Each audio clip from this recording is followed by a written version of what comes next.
Por Frecuencia Primera tengo el enorme agrado de presentar desde Miami a un colega muy querido, Sami Sadovnik. Bienvenido, Sami, ¿cómo te va? Hola, un gusto saludarlos, Sandro, a todos los amigos oyentes. Gracias por la invitación. De verdad un enorme gusto y bueno, te felicito, es un orgullo para el Perú por todos los logros que estás haciendo en la comunicación, concretamente en lo deportivo, allá en Miami, Estados Unidos, con tu trabajo mediático, tanto en radio como en televisión, ya desde hace cerca de 20 años, un poco más inclusive, y lo cual es muy reconocido también acá en el Perú. Te felicito por ello. Sami, un poco nuestro contacto, además de saludarte, es debido a esta lamentable noticia del fallecimiento de Ricardo Palma Michelsen, conocido cariñosamente en el medio como Bubi Palma, de Radio Miraflores, emisora en la que en los 80s, desde muy joven, y es algo en el que coincidimos, yo también desde muy niño he estado en las comunicaciones, y tú desde muy joven tuviste la oportunidad de participar en los micrófonos de esa emisora y luego de otras más, ¿no? Como Radio Panamericana, en fin, ¿no? Especialmente en aquella época en la parte musical. ¿Qué reflexión te da al respecto? Sé que yo le comentaba un poco a los chicos porque el tiempo realmente es verdugo y tirano y hace que las nuevas generaciones no sepan las cosas que pasaron en aquella época. Un poco yo en esa época lo hacía de escucha. Estaba yo al otro lado, digamos, del receptor. Ustedes estaban en los micrófonos, yo todavía estaba haciendo mis pininos en radio, pero ustedes ya estaban en una emisora muy reconocida que es la Radio Miraflores, y que además, y esa es una cosa que resalto mucho, los DJs y los locutores, como tu compañero Javier Lichner, Quique Cano Alba y muchos otros de aquella época, tenían una especie de fraternidad o de comunión, de comunidad, digamos, muy cercana, ¿no? Muy cercana, junto con Bubi también, ¿no? Y es algo de lo que comentabas precisamente en el Facebook. Me encantaría, para que el público también, y acá todo el resto del equipo, Jorge, Renzo, Nicole, Sergio y Ana Rosa, que están conmigo, nos escuchen. Sí, fueron, bueno, yo tuve dos etapas en Radio Miraflores. La primera comenzó hace más de 40 años, justamente con un extraordinario equipo humano, ¿no? Yo tenía 14 años por aquel entonces, y llegar a una radio donde habían voces emblemáticas y figuras tan importantes como Diana García de Palacios, como Liliana Sugobono, como Hugo Salazar, como Gerardo Manuel, que en paz descanse, como Johnny López, como Nelly Mendívil Castro, realmente Enrique Llamosas, Pedro Roncalo, Rómulo Flores Campaña, es decir, una playa de extraordinarias generaciones de la radio en esa primera época.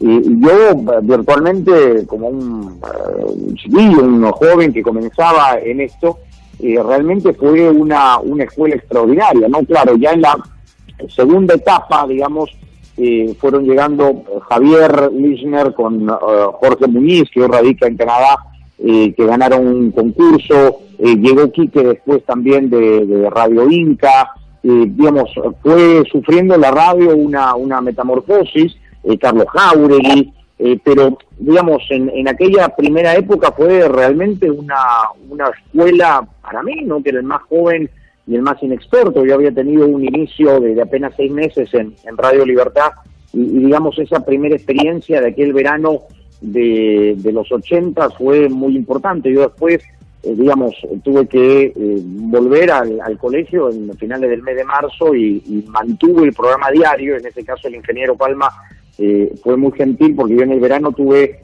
el horario de 10 a 11. Johnny, que tenía un programa que se llamaba Disco Sour, me cedió una hora.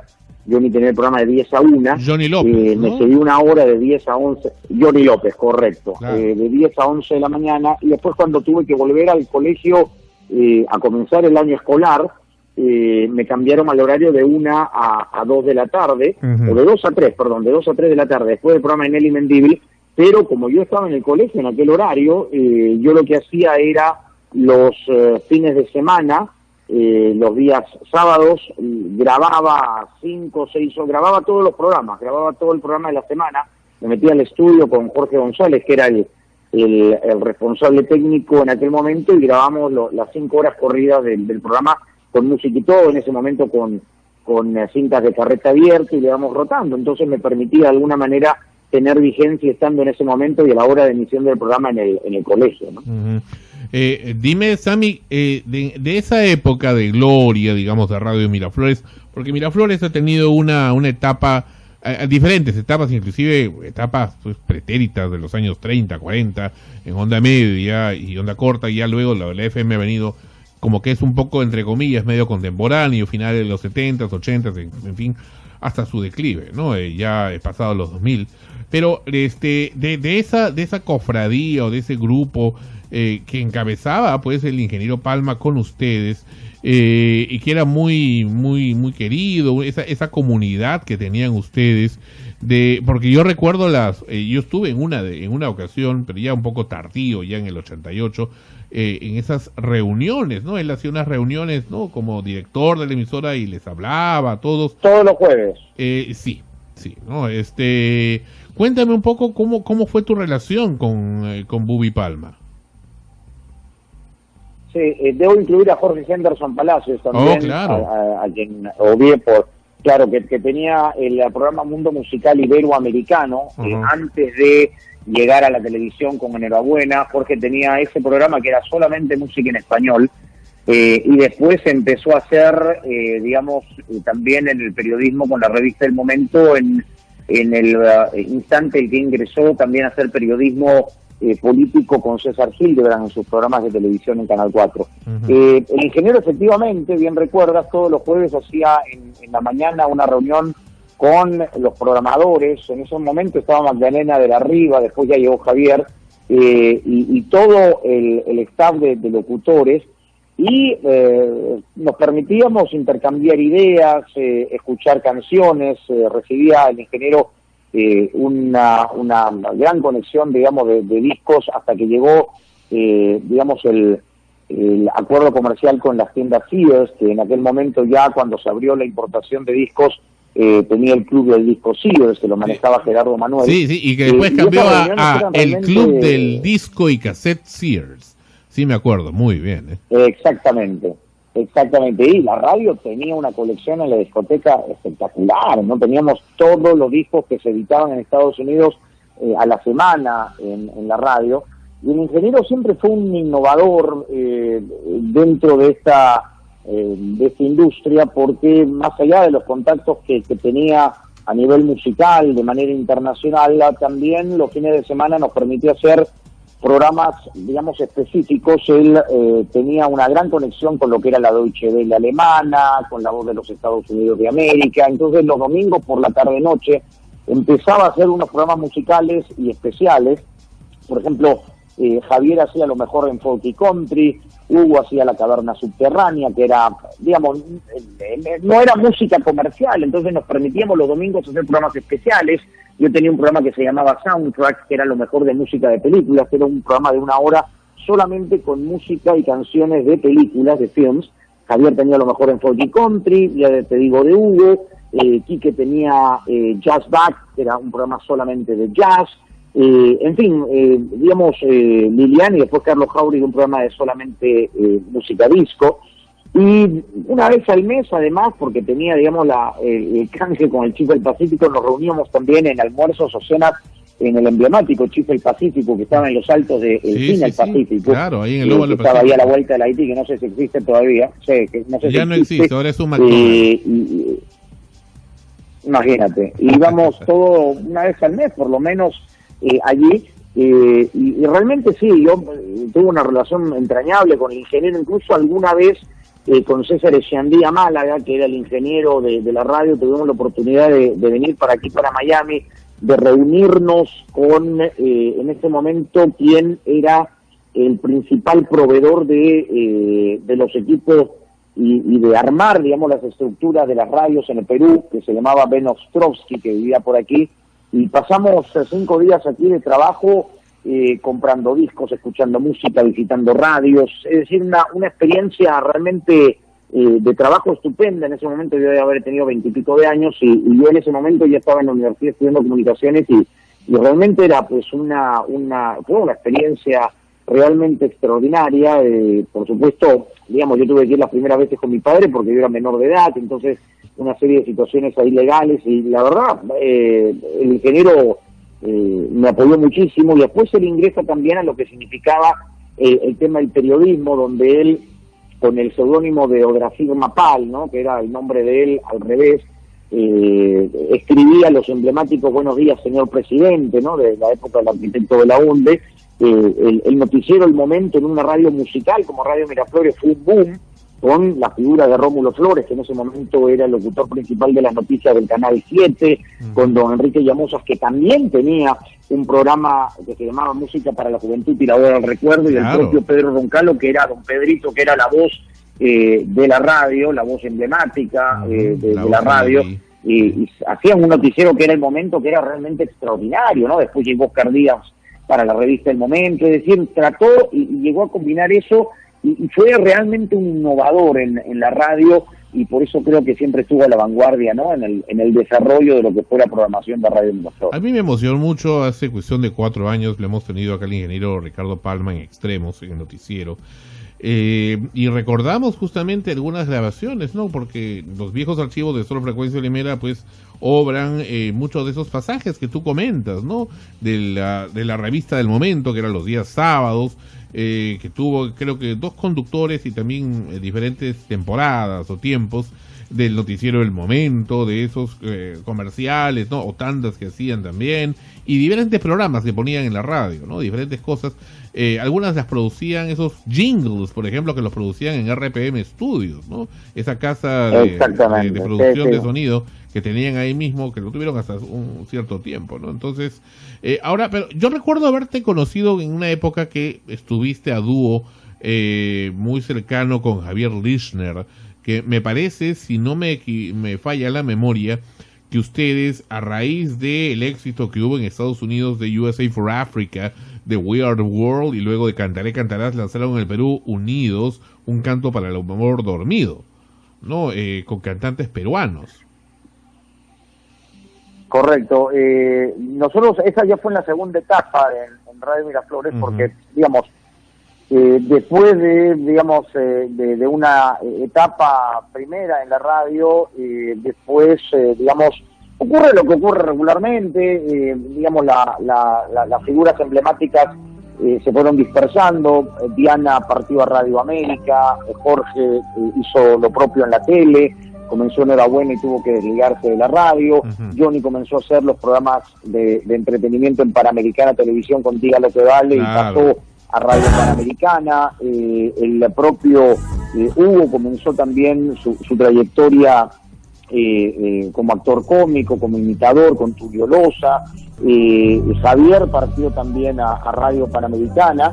Y yo, en ese interín en que terminé el último año de la secundaria, ingresé a la academia preuniversitaria para prepararme para dar el examen de admisión, digamos, tomé un año sabático en la radio, y una vez que ingresé a la Facultad de Comunicaciones de la universidad, se me abrieron la posibilidad de ingresar a Radio Panamericana. Fue en Radio Panamericana donde, de manera, digamos, media clandestina, los sábados por la tarde, que yo tenía un espacio, porque tenía un programa en la noche de 8 a 11 de la noche, y los sábados era, me parece, de 1 a 5 de la tarde, de manera clandestina, de 3 a 4 de la tarde, empecé a hacer un programa, una secuencia dentro del show llamada Perú Rock, y después, bueno, que se convirtió en el programa, pero con Javier entregamos la idea a la señora Raquel Delgado, que era la gerente de la radio, también otra extraordinaria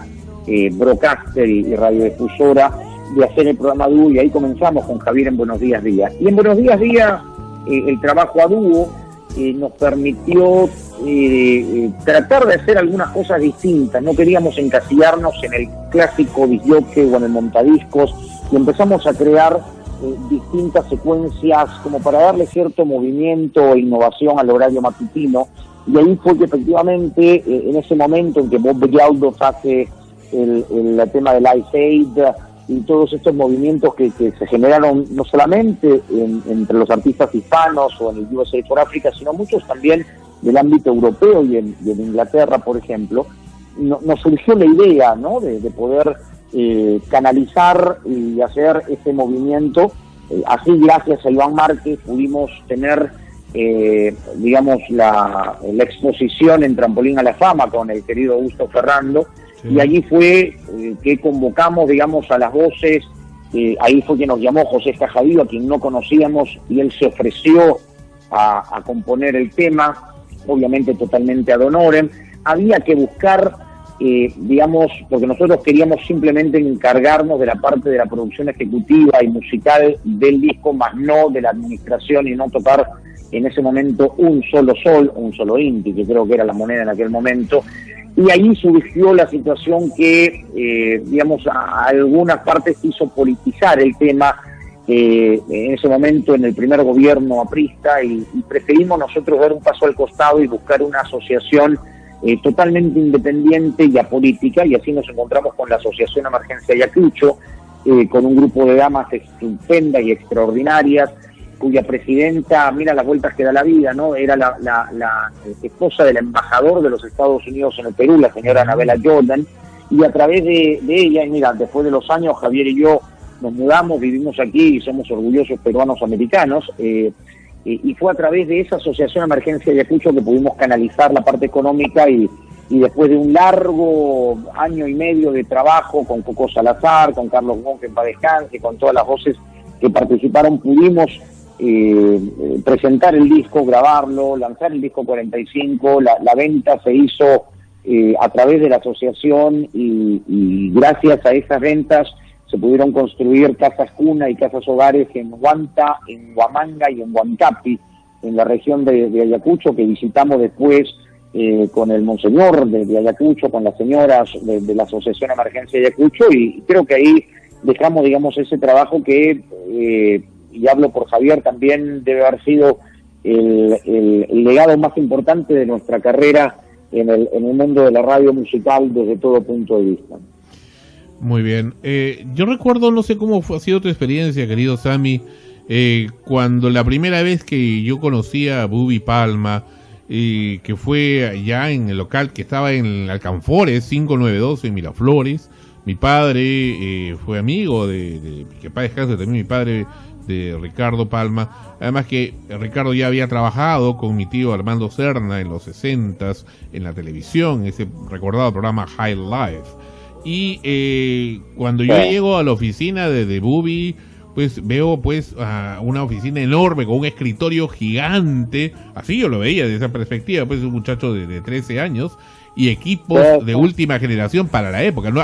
Y hay que mencionar algo, tú hablas mucho de actualidad en música, pero en esa época no había internet todavía, ¿no? Ni casi nadie lo usaba, no se usaba aquí en el Perú, y ya Bubi tenía ahí escuchando en directo por satélite, me parece, la Radio Francia Internacional en uno y en la otra la BBC, y estaba con todo al día, ¿no? Entonces para mí fue en ese momento el primer contacto, digamos, ya con un broadcaster, y siempre lo tengo muy presente, ¿no? Y así, esa fue la primera de muchas ocasiones que pudimos conocer.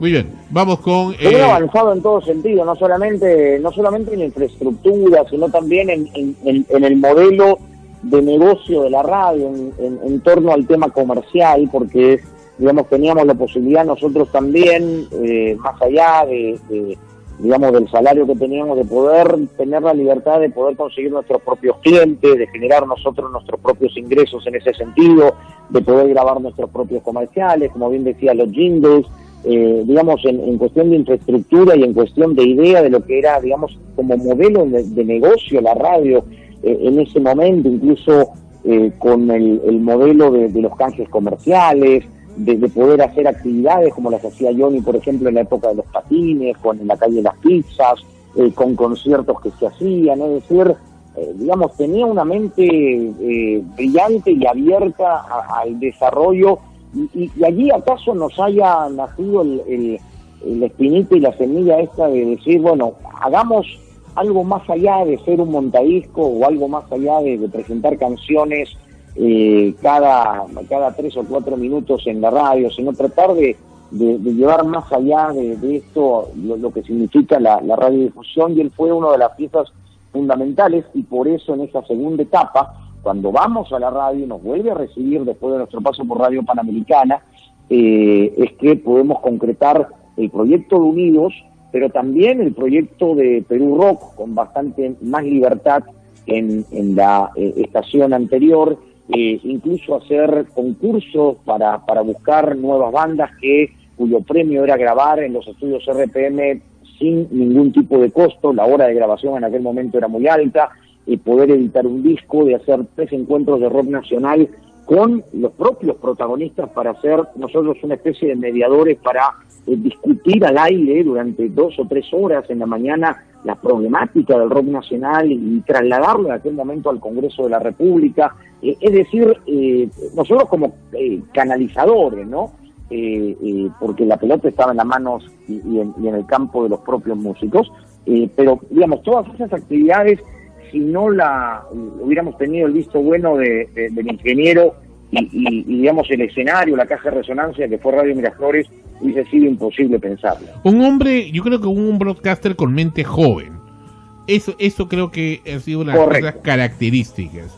Independientemente de la edad cronológica o biológica, Bubi siempre, quizá haya tenido muchos defectos, pero una de las cosas que más resalto, y siempre lo he visto, es esa mentalidad dinámica, joven, ¿no? De avanzada, vanguardista, que fue también muchas de las cosas que ha heredado Sol Frecuencia Primera.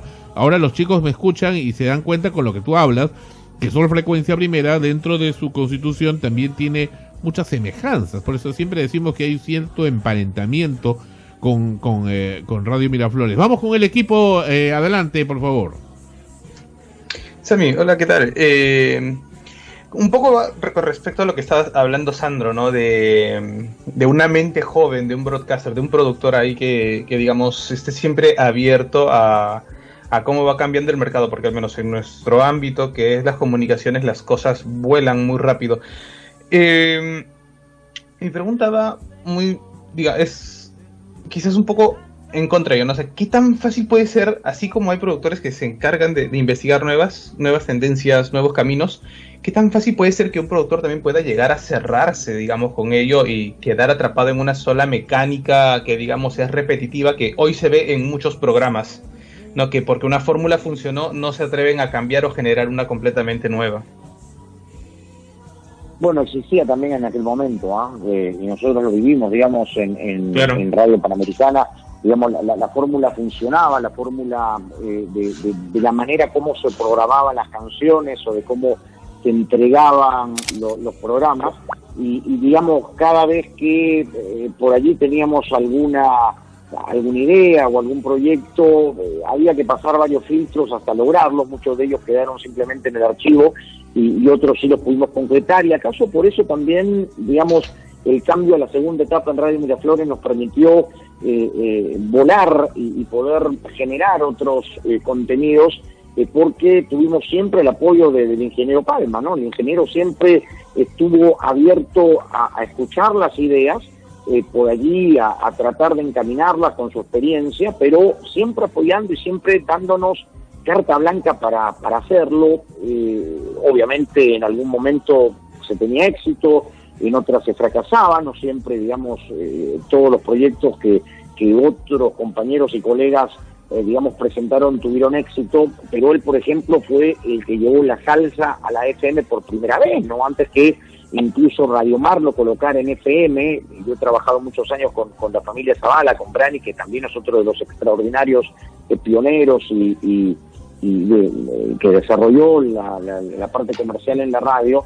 El ingeniero Palma fue el primero que colocó la salsa en la FM, en una radio que no tenía ese formato, invitando a, que en paz descanse, el doctor Luis Delgado Aparicio Porta, por ejemplo. Maestra Vida comenzó los sábados a las 10 de la noche en la FM de Radio Miraflores, y esa fue una apuesta del ingeniero Palma con el doctor Delgado Aparicio, a quien él conocía, con Ricardo Guidolini, y el programa comenzaba a las 10, pero no tenía hora de finalizar, ¿no? Y una vez que el éxito del programa de radio se trasladó a la televisión, llegó Nico Estrada también con su hijo, y lo desarrollaron también en ese mismo horario. Es decir, allí te das cuenta que, digamos, fue un innovador, muchas cosas salían, otras tantas no, pero, digamos, no tuvo el temor de equivocarse, y si las cosas caminaban con éxito como lo tuvo, ¿no?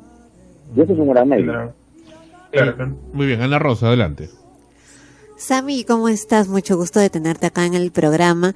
De pronto se me ocurre preguntarte, cuando sales del Perú, cuando viajas, en primer lugar, ¿pensaste que ya ibas a radicar definitivamente fuera o tenías la idea de regresar? ¿Y qué diferencias encontraste en el tema precisamente del trabajo en la radio, a diferencia de acá de Perú, en tu nuevo espacio? Hola, Ana Rosa. Yo, la verdad, vine con la intención de quedarme, queda claro, digamos, tenía la posibilidad abierta. Yo ya en ese momento ya no me dedicaba a la música, sino fundamentalmente al deporte. Entonces, digamos, el tema de la radio musical no la seguía aquí. Entonces, en algún otro momento sí, cuando trabajé en Radio Ritmo, que tenía su filial aquí en Miami, sí lo pudimos constatar un poco, y la estación se formó un poco a imagen y semejanza de lo que fue la estación primigenia y original de aquí, pero luego, estando aquí ya, digamos, comenzando a dedicarme directamente a lo que estaba haciendo los últimos años en Perú, que fue el deporte, claro, hay que comenzar de cero, ¿no? Digamos, yo venía de una zona de confort, venía de tener un espacio en radio y en televisión deportiva en el Perú, de tener trabajo allá, es decir, vine aquí a comenzar de cero, y así lo tomé, ¿no? Como un reto.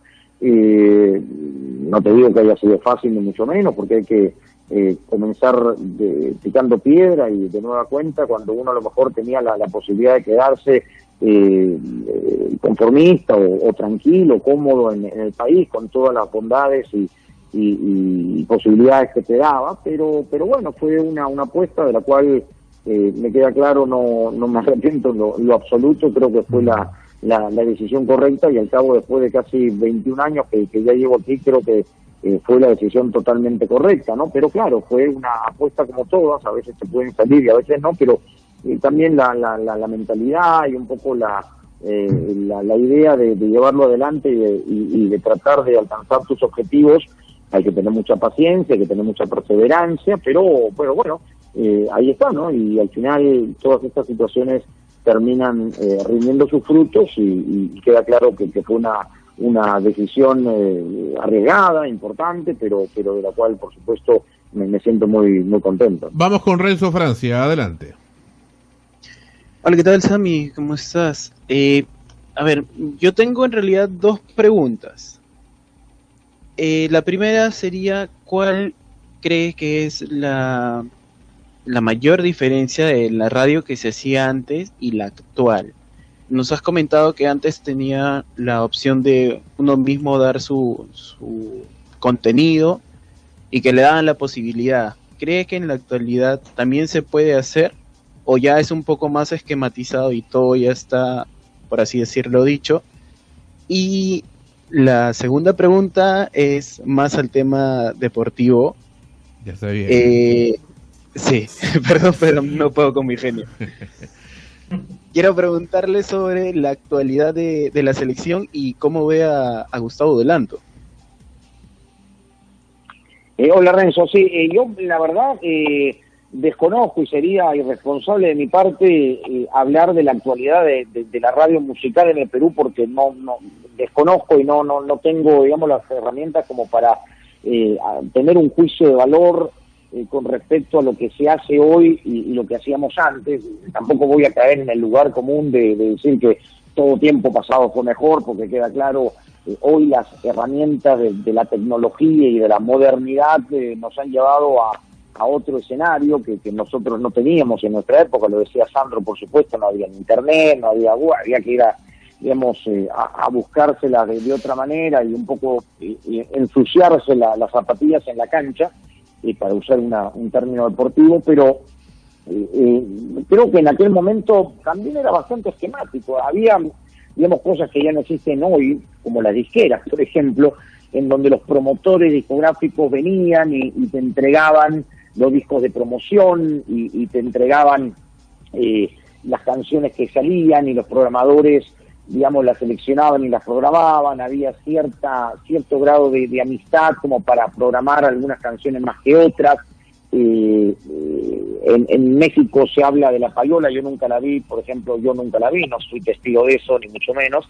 El tema de poder programar esta u otra canción de tal o cual disquera antes, pero lo que sí había, digamos, los artistas venían y era bastante más sencillo, más fácil, venían y hacían como una especie de tour, que hoy lo hacen en la televisión, a un canal solamente, venían a todas las radios, ¿no? Yo recuerdo en Radio Panamericana, tenemos en esa esquina cuando venían artistas, qué sé yo, Paloma San Basilio, Bertino Borne, Menudo, Soda Stereo, todo, no sé, Daniela Romo, qué sé yo, nos íbamos al techo y ahí entrevistamos y tenías pues, no sé, 500, 1000, 2000 personas abajo en Mariano Carranza esperando la entrevista, y ahí salíamos nosotros, o las más de la Mauta en pantalla gigante, etcétera, etcétera. Entonces, digamos, es cierto, es otra época. Hoy tienes una tecnología que es distinta, la forma como programas, como compras o como escuchas los discos es totalmente distinta, pero bueno, cada una tiene sus bemoles y cada una tiene también, por supuesto, sus puntos positivos y o negativos, ¿no? Y en el caso de lo deportivo de la selección, bueno, me parece que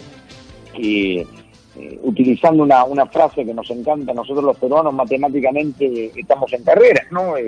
Creo que esta fecha FIFA que viene, este combo de 3 partidos es fundamental, en donde de los 9 puntos posibles hay que sacar 6 puntos, digamos, pensar en que se puede ganar en Buenos Aires, Argentina, es bastante difícil, pero digamos, creo que hay que ir partido a partido, y el primero que toca es el próximo jueves en Lima contra Chile, que se tiene que ganar. Después en La Paz hay que hacer el esfuerzo el domingo para ir a la altura y también lograr los 3 puntos contra un rival, con el respeto que nos merece el equipo que dirige César Farías, el venezolano, inferior a las capacidades futbolísticas que tiene la selección peruana. Y digamos, en base a eso, con 6 puntos en un combo de 9, me parece que puede ser positiva la posibilidad que tiene la selección. Yo, para Rusia, fui bastante escéptico de la clasificación. Llegaron estos puntos con el reclamo de Chile por la mala inscripción del jugador Escobar de Bolivia, que le dieron a Perú los 3 puntos, y después se ganaron partidos importantes en la cancha y Perú pudo llegar al Mundial, lo que fue una satisfacción para todos, que es otra de las, digamos, satisfacciones personales de poder haber relatado los 3 partidos de la selección peruana en el estadio con Teófilo Cubillas a nuestro lado para la televisión en español en los Estados Unidos, de haber tenido la opción de hacerlo después de haber visto a Perú en 2 mundiales. Yo no recuerdo el de México, la verdad, pero el de Argentina 78 y de España 82 sí, pero como un mero aficionado, y después de hacerlo como profesional y haber podido relatar la clasificación del repechaje contra Nueva Zelanda, con los goles de Ramos y de Farfán en Lima, realmente fue una emoción y una experiencia distinta, ¿no? En lo profesional y en lo personal, pero me parece que la selección tiene con qué. Y en el caso de Dulanto, la semana pasada, justo antes del partido con el Real Madrid, tuvimos la oportunidad de entrevistarlo. Me parece un muchacho preparado, me parece un muchacho serio, y me parece que, digamos, Gareca es bastante celoso en cuanto a las convocatorias. Mira cuánto se tardó en convencerse de la convocatoria de la Padula y del propio Santiago Ormeño. Yo creo que por decantación va a llegar la de Gustavo Dulanto. No tenemos muchos jugadores peruanos actuando y alternando en la Champions League.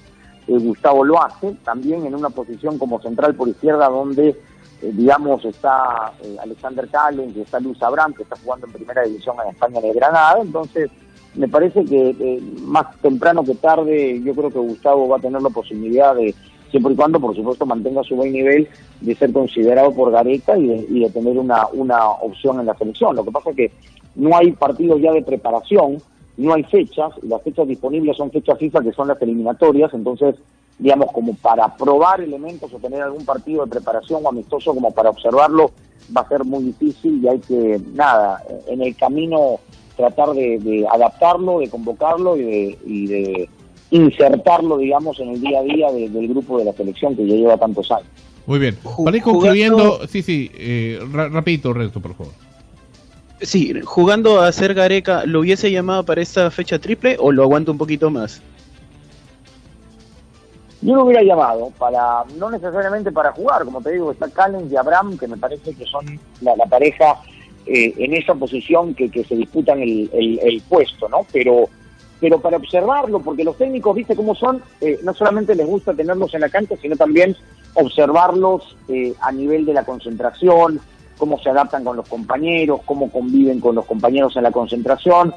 Lo hubiera llamado para tener esa experiencia y esa visualización del jugador al interior del grupo. Muy bien. Para ir concluyendo, vamos con Nicole y con Sergio. Adelante, Nicole, por favor. Adelante.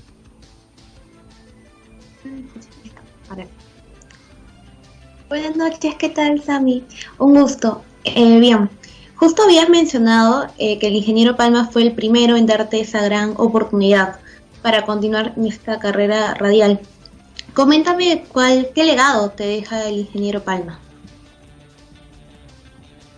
Bueno, en realidad, digamos, el que me dio la primera oportunidad, para ser honesto y digamos, franco en esto, fue Jorge Eduardo Bancayán en Radio Libertad, a finales del año, bueno, a mediados del año 1979. Que fue efectivamente después que yo me voy de Radio Libertad, porque cambia la programación de la radio, y vuelvo de Foja Cero. Fue Johnny López quien me presenta justamente al ingeniero, y fue, sí, eso sí, el ingeniero el que me permitió retomar o continuar, digamos, esto que había comenzado prácticamente como un hobby, que después se convirtió en la carrera. El legado que no solamente nos deja a la generación nuestra, sino creo que a la radio peruana es eso justamente, ¿no? Una visión innovadora, una visión futurista, a pesar de ser momentos complicados para el país, ¿no? Porque, digamos, había regresado la democracia después de algunas décadas de gobiernos militares y dictatoriales. Volvió la libertad de expresión en 1980, justamente en aquel año en que ingresamos a Radio Miraflores, y fue un año de cambios, fue un año después también, digamos, de la estatización de la banca a partir del año 75, de inflación, y de la barbarie terrorista que costó a tantos medios de comunicación como Radio Miraflores también, por supuesto, también un momento de digamos, de zozobra, ¿no? Y el ingeniero, como muchos otros broadcasters, nunca dejaron de apostar y de invertir en el Perú y en su propio negocio, ¿no? Pero más allá del negocio, era un medio de comunicación que tenía tantas aristas y que te la jugabas, ¿no? Virtualmente para tener una voz en ese momento, con el noticiero, un momento, digamos, crítica también, y por eso...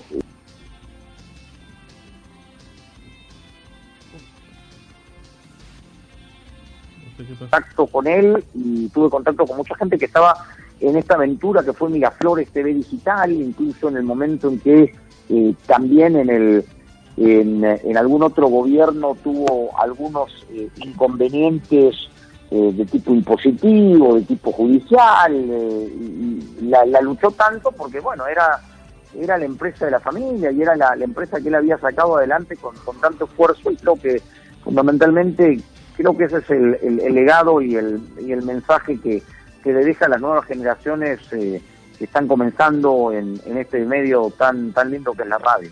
Muy bien, vamos con Sergio Miranda para concluir. ¿Qué tal? Un gusto, señor Sami Sadovnik. El tiempo suele otorgar al pasado una luz distinta, a veces lo aclara, otras veces lo vuelve más difuso. Usted estuvo hace muchos años en Radio Miraflores, ha viajado, ha estado en otras latitudes, ha participado en la transmisión de eventos deportivos de primer nivel. Desde la distancia temporal y espacial que usted ha recorrido, ¿qué consejos les daría a los jóvenes periodistas que se introducen en el universo de la radio en el Perú?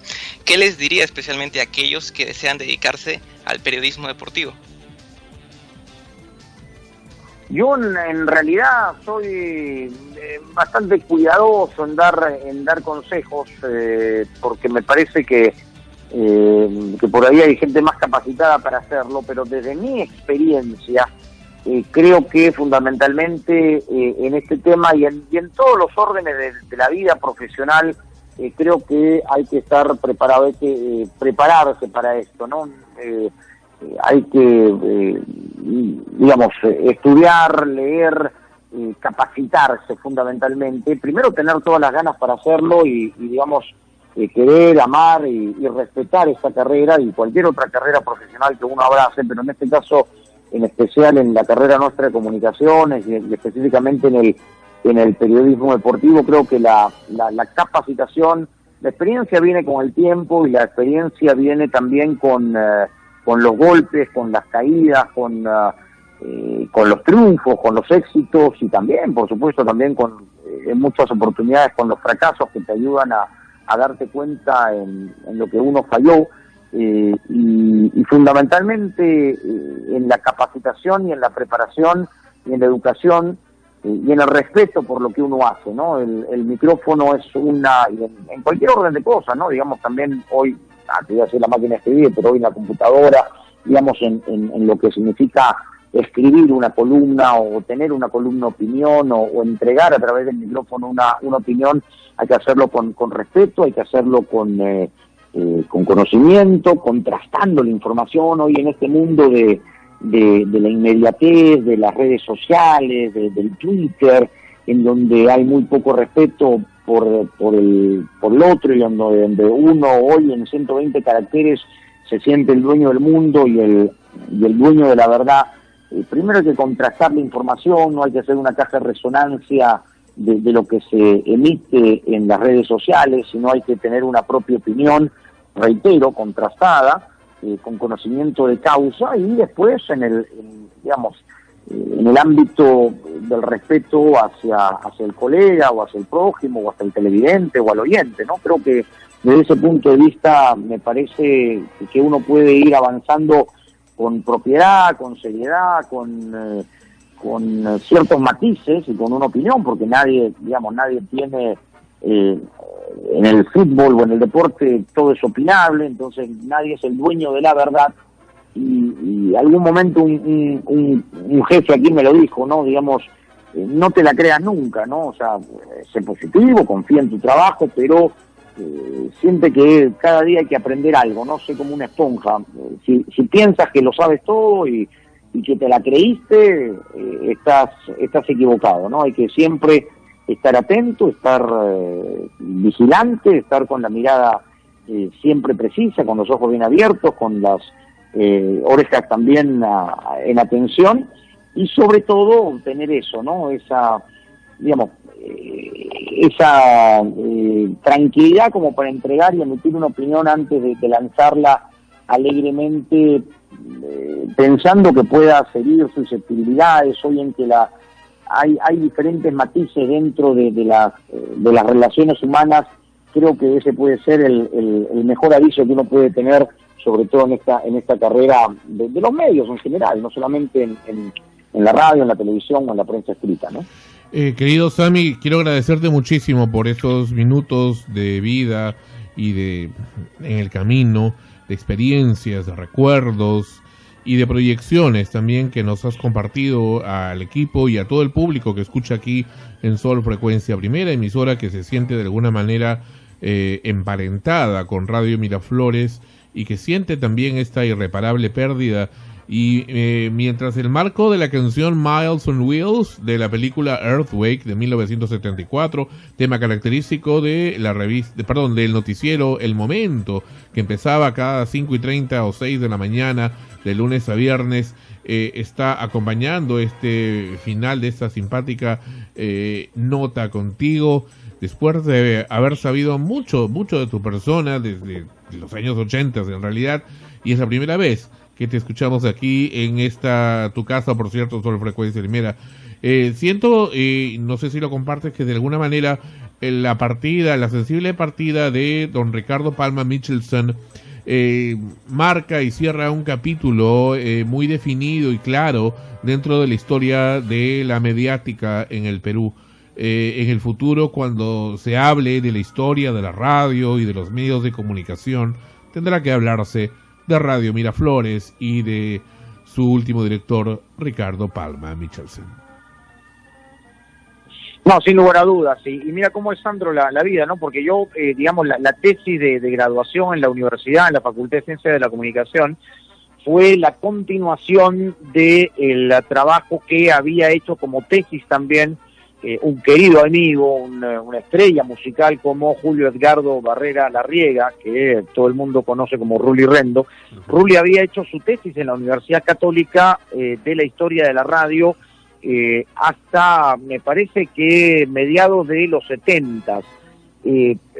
Por la amistad que tenía con Ruli, cuando me voy a graduar y busco el tema de tesis con el asesor de tesis, hablo con Ruli, nos reunimos y lo que hice fue tomar la posta de el momento en donde había terminado, por una cuestión de época, Ruli, de hacer su tesis, y de, digamos, anexarla y hacer la mía hasta el año 1988, que fue el año que yo me gradué en la universidad.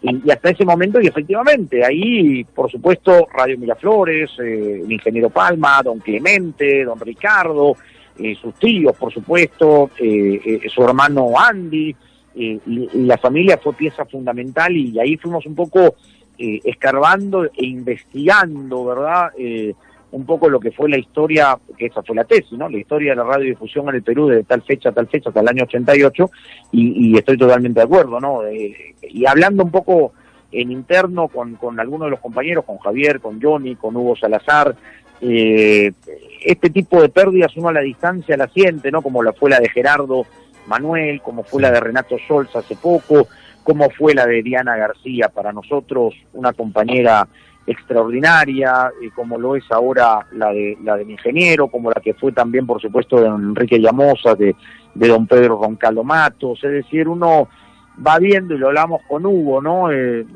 Digamos, por teléfono el otro día, nada, se van despidiendo todas estas figuras emblemáticas que uno veía tan cercanas, y Hugo me decía, mira, nosotros hoy somos mayores de la época que ellos tenían cuando nos recibieron en la radio la primera vez, ¿no? Sí.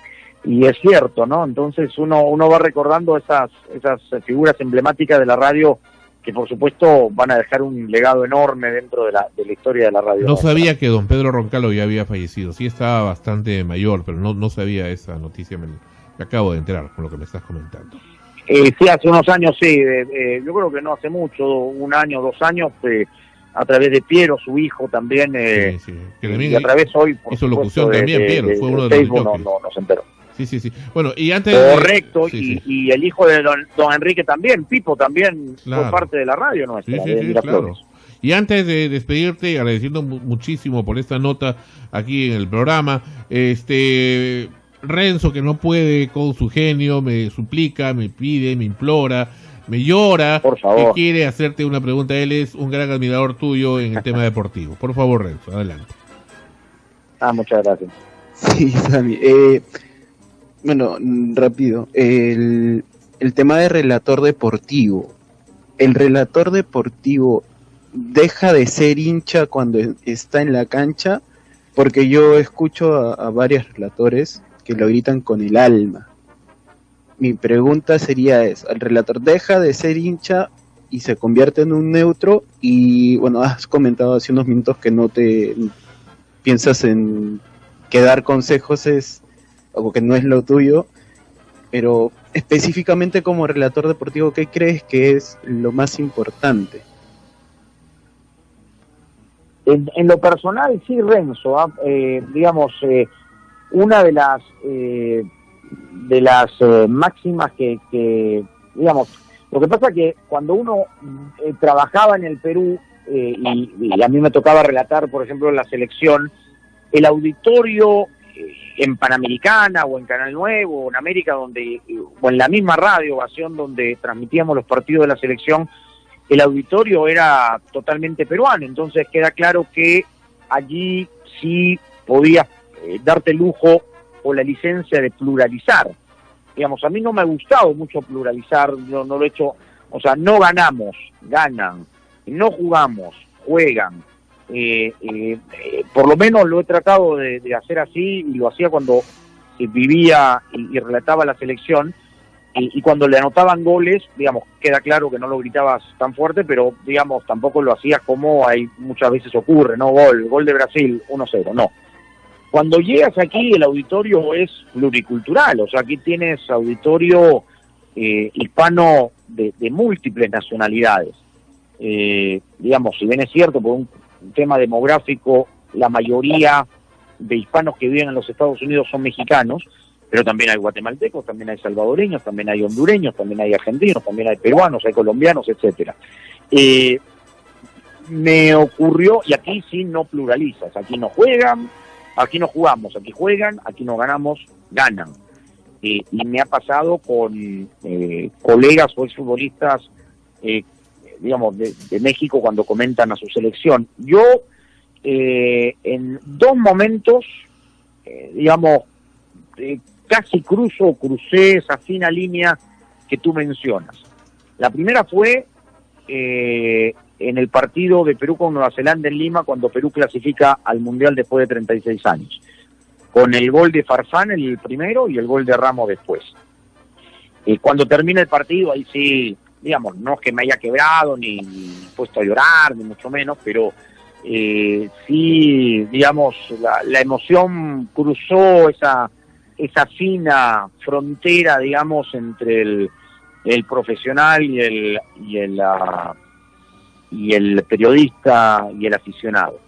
Y la otra fue en el primer partido de la selección en el Mundial en Rusia contra Dinamarca, que tenía un colega argentino que comentaba conmigo y al Nene Cubillas, que era el invitado nuestro de los 3 partidos de Perú, y en donde digamos, le tuve que meter un codazo al comentarista, a mi compañero argentino, para que él continuara después del himno nacional, ¿no? Ahí, digamos, fue un momento como para respirar bien profundo y poder continuar, ¿no? Porque, digamos, la emoción te embarga. Pero después, a la hora del partido, a la hora del relato, cuando Cueva falla el penal, o cuando Dinamarca le hace el gol, y cuando gana bien el partido, digamos, he tratado siempre de ser objetivo, porque claro, digamos, el partido Perú-Dinamarca probablemente lo vio un 40% de gente peruana, pero también lo vio mucho aficionado al fútbol hispano de otras nacionalidades, y no podías, digamos, tomar partido por uno, más allá que Dinamarca, probablemente 5 daneses hayan visto el partido en español. Entonces, digamos, esa es la fina línea en donde hay que tratar de no pasarse. Yo regularmente, y eso también lo hacíamos cuando trabajaba con Miki Rospigliosi en Lima, bastante crítico, o sea, hemos sido bastante más críticos que de la selección que otra cosa, ¿no? Entonces, creo que esos son los dos momentos en que, digamos, por ahí uno pisó el palito o pudo pasar esa fina línea entre el aficionado que tú mencionas y el profesional, ¿no? Que es difícil, sí es difícil, pero en la medida de lo posible hay que tratar de no pasar esa línea, ¿no? Muchísimas gracias, querido Sammy, por esta nota desde Miami, Estados Unidos. Gracias a nombre del equipo, de Solo Frecuencia Primera, de la audiencia, del mío propio, pero creo que también, y estoy seguro, a lo largo del tiempo, de toda la gente, muchísima gente, que a lo largo de su vida les ha marcado Radio Miraflores, como fue mi caso. Yo comencé a escuchar Radio Miraflores por mi hermano, que le gustaba escuchar, y a su vez por la familia. Y así ha pasado de generación en generación. Muchísimas gracias a la distancia, querido Sammy, y un gran abrazo. Te agradezco mucho, Sandro, a ti, a tu equipo de trabajo, a la mesa, a todos los muchachos y chicas que nos han tenido la paciencia y por supuesto también la gentileza de formularnos preguntas. Espero que haya sido el agrado de tu audiencia, y aquí estamos a la orden para cualquier otro momento seguir conversando lo que tanto nos gusta, que es la radio, y que, digamos, ojalá que sea en alegrías y que no, digamos, a raíz de esta lamentable noticia de la pérdida del ingeniero Palma, por supuesto, podamos estar en contacto. Mi abrazo a la distancia para la familia del ingeniero, para sus hijos, para toda la familia, y por supuesto para ustedes el gran abrazo y el agradecimiento por estos minutos y por la gentil invitación. Muchísimas gracias, Sammy, y hasta muy pronto. Un abrazo, Sandro, muchas gracias. Gracias.